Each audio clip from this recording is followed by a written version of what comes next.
అందరికీ praise the lord. నామమున మీ అందరికీ వందనాలు. ఈరోజు దేవుడు నాతో మాట్లాడిన మాటను నేను మీ అందరితో పంచుకోవాలనుకుంటున్నాను. అదేంటంటే ఫిలిప్పీయులకు రాసిన పత్రిక 4వ అధ్యాయము 4వ వచనం నుండి 7 వచనములు మనము చూసినట్లయితే, ఎల్లప్పుడూ ఆనందించుడి. మరలా చెప్పుచున్నాను, ప్రభువునందు ఎల్లప్పుడూ ఆనందించుడి అని దేవుడు సెలవిస్తున్నాడు. మనం ఏ స్థితిలో ఉన్నా, ఏ ఆపదలో ఉన్నా, ఏ కన్నీటి దుఃఖముతో ఉన్నా, ఏ బాధలో ఉన్నా, ఏ అవమాన గుండా మనం వెళ్ళుచున్నా, సర్వం కోల్పోయి నా జీవితం ఇంతే, నా బ్రతికింతే అని చెప్పి నిరాశతో ఉన్న వారందరూ కూడా, మనం ఎలాంటి స్థితిలో ఉన్నా కూడా మనం ప్రభువునందు ఆనందించాలి. దేని గురించి మనము చింతింపకూడదు.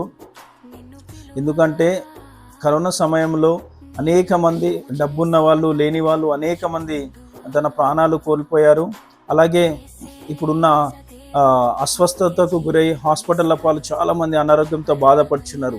అయినప్పటికీ మనకు దేవుడు మంచి ఆరోగ్యాన్ని, శక్తిని, బలమును ఇచ్చినందుకు మనము దేవుని యందు ఎల్లప్పుడూ ఆనందించాలి. ఏ పరిస్థితిలో ఉన్నా కూడా దేవుని యందు సహనము కలిగి, ఓర్పు కలిగి మనం దేవుని దగ్గర ఉండాలి. సహనముతో, ఓర్పుతో మనము దేవుని సన్నిధిలో నిలబడాలి. మన సహనం అనేక మందికి కనబడేలాగున మనము సహనం కలిగి, ఓర్పు కలిగి ఉండాలి. దేని విషయంలో కూడా మనం చింతించకూడదు. ప్రభు మనకు సమీపముగా ఉన్నాడు, మన తోడున్నాడు అని మనం నమ్మాలి.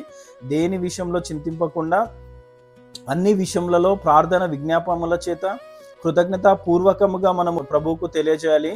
అప్పుడు ప్రభు మనకు సమస్త జ్ఞానము కంటే మించిన సహాయము మనకు దయచేస్తాడు. సమస్త జ్ఞానము కంటే మించిన కార్యములు మన జీవితంలో జరుగుతాయి. అది మనకు ఆ వాక్యము కావలి ఉంటుంది.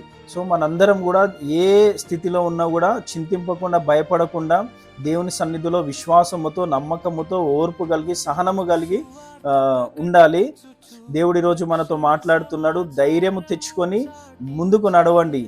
ఏ స్థితిలో ఉన్నా కూడా, ఏ పరిస్థితిలో కృంగిపోయి ఉన్నా కూడా దేవుడు మనతో ఈరోజు మాట్లాడుతున్నాడు. మనకు సమస్త జ్ఞానముకు మించిన సహాయము మనకు కలుగుతుందని దేవుడు సెలవిస్తున్నాడు. మీరందరూ కూడా ధైర్యం తెచ్చుకొని దేవుని సన్నిధిలో ముందుకు నడవాలని ప్రార్థిస్తున్నాను. Thank you. Praise the lord.